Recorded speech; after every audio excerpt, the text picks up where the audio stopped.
Hello everybody and welcome back to Typical City 3, Red Star 1. A somewhat decent performance. I do think the performance is being swept under the rug because we didn't batter them 5 or 6-0. Now we need to remember as City fans that we aren't going to win every game 5 or 6-0. It's just not possible. Football doesn't work like that, so we can't call yesterday's 3-1 win, a Champions League win, a poor performance, because it wasn't at the end of the day, and the stats are there to prove it as well, because looking between the shots on goal as well, 37 shots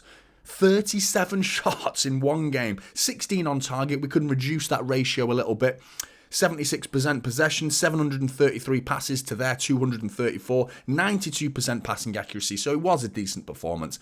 We just didn't take our chances.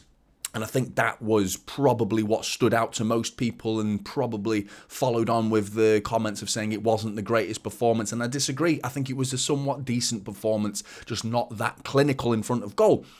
Individual-wise, let's get into the player ratings. Ederson, 90 minutes played, 33 touches, 100% passing accuracy, 1 clearance and 1 save. Couldn't do much about the goal. Other than that, there was very little for him to do other than that 1 save that he did pull off.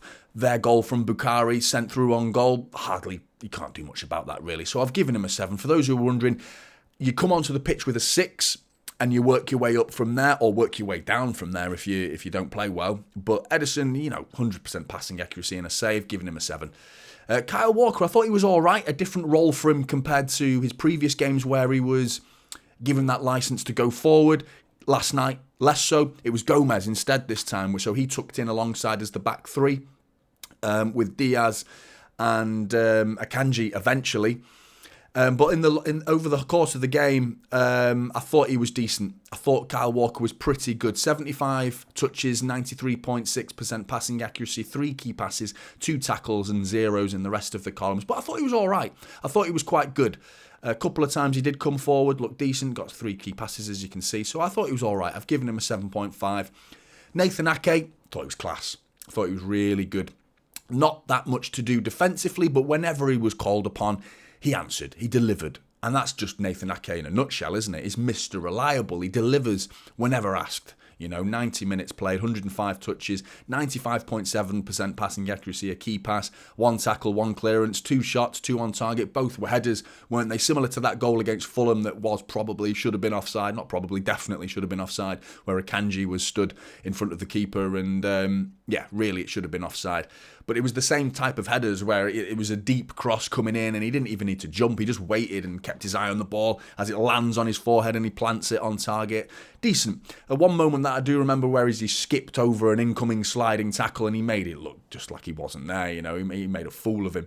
It was brilliant. Really good performance from Nathan Ake. I've given him an 8. Ruben Diaz.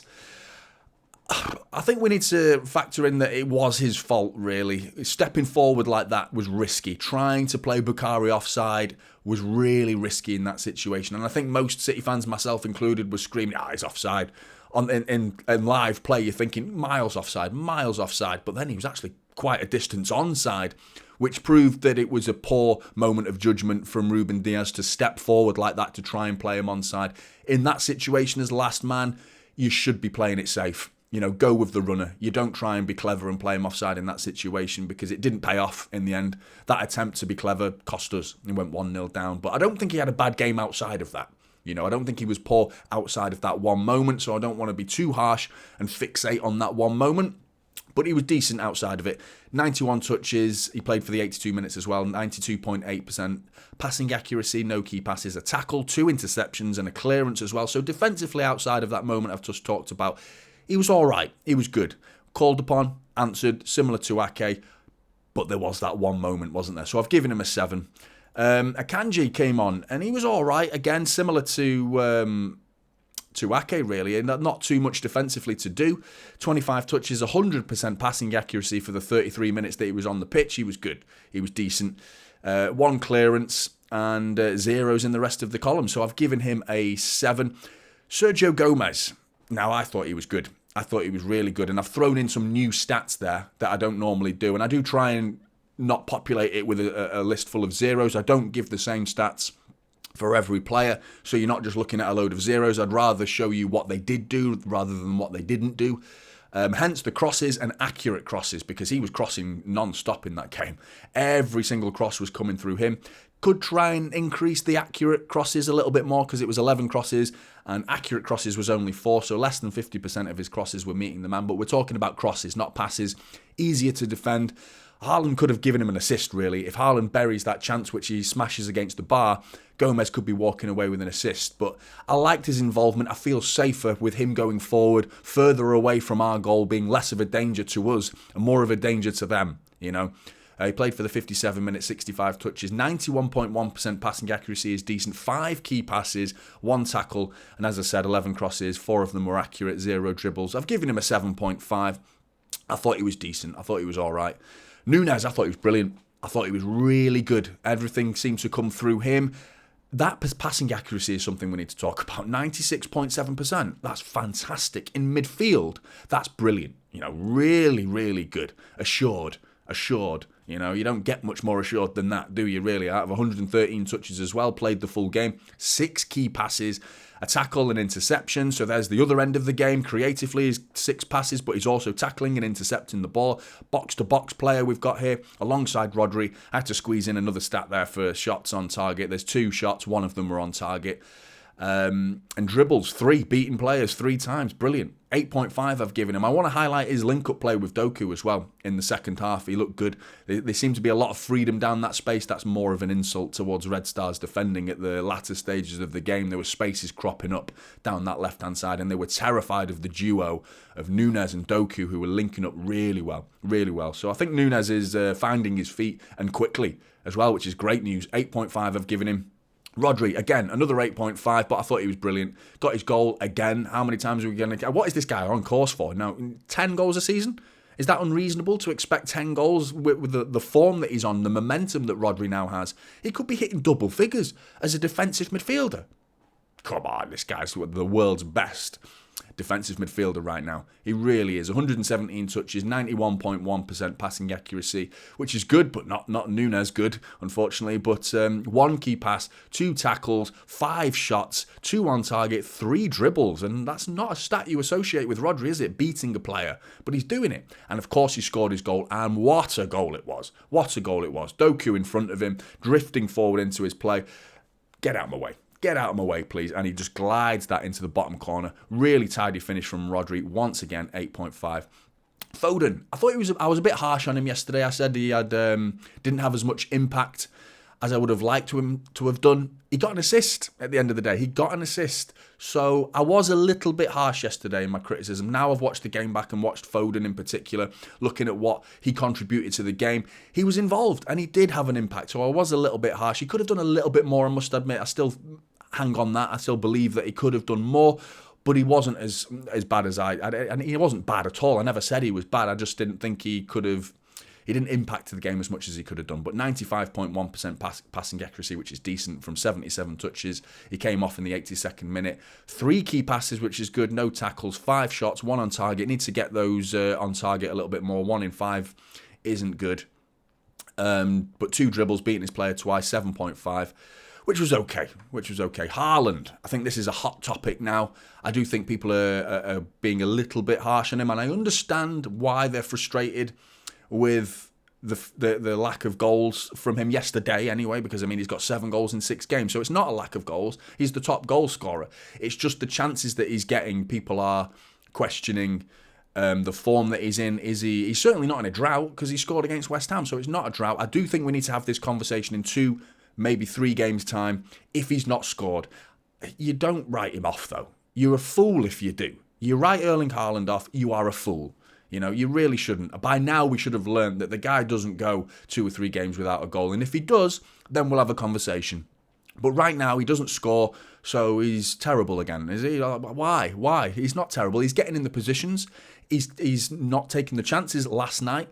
I'll give you that. But, you know, those positions that he's taking up are good. He's getting on the end of crosses. He's getting on the end of balls. He got himself an assist yesterday, which was a really delicate little pass to to Alvarez, intelligent. And I want to point out that passing accuracy because lately, the last 3 or 4 games, he's been in the 50s and 60s from passing accuracy. But he's bumped that up, 85.7% passing accuracy, which is good. I'm glad to see he's involved in the passing side of things and he's not giving the ball away.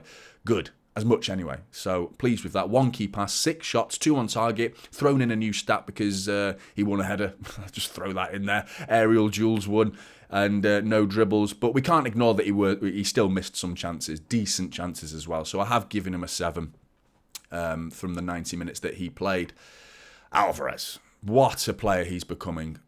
Growing and growing. Going from strength to strength. Every time he enters the pitch now, he just looks a breath of fresh air and he's taking every game like he's just a kid in a playground, isn't he? He's just having fun. He's just messing about, having a laugh, running about, and he's just making it look easy. Now, he looks like a totally different player, a player that's got attributes that we were never expecting from Julian Alvarez in terms of creativity. And just look at these numbers. Just look at them.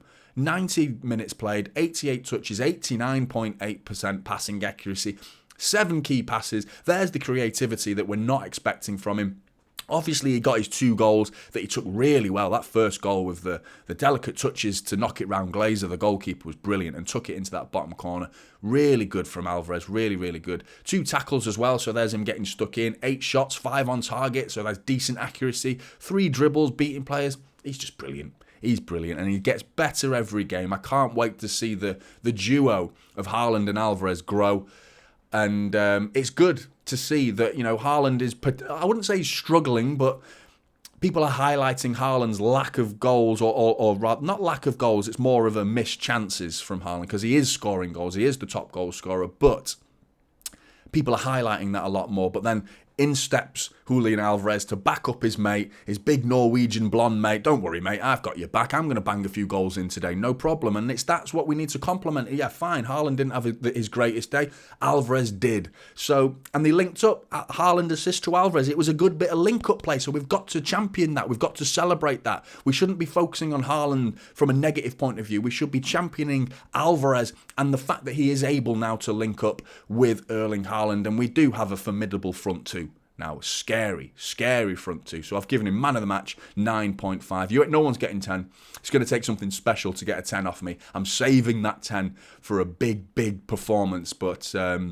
most of the stat providers that you can see out there gave Alvarez a 10. But I don't believe in perfect performances because he actually... If you really want to know something, little nitty-gritty details, he gave the ball away 5 times and he was dispossessed 4 times, Alvarez. So I can't give him a 10 for that. Perfect performances, perfection is something that's rare, and albeit it was incredible, I'm going to save that 10 for a special performance. But 9.5 for Julian Alvarez. Bernardo Silva, you're just hoping it's not serious, aren't you? The injury, you're hoping it's not serious. Came off in the 43rd minute, 38 touches with him while he was on the pitch, 82.8% passing accuracy. Still affected the game, though. From a creative point of view, got a key pass in there, 2 tackles, 3 shots, 1 on target. He played most of the first half, in fairness to him, but I've given him a 6.5 because he didn't do much else coming off in the 43rd minute. Yeah, I felt for the guy coming off injured, but while he was on the pitch, there were some moments of quality from him, but I've given him a 6.5. Might be a tad harsh considering he's come off, but 6.5. Doku. I thought he was lively. So exciting to watch, isn't he? So exciting to watch. And it's just what's next for Jeremy Doku. What is next? And how far can he go? Where's his ceiling? I'm not sure we've seen it yet. I don't think his ceiling is in sight. And it's an incredibly exciting thing. I'm trying hard not to smile, but I'm beaming from ear to ear.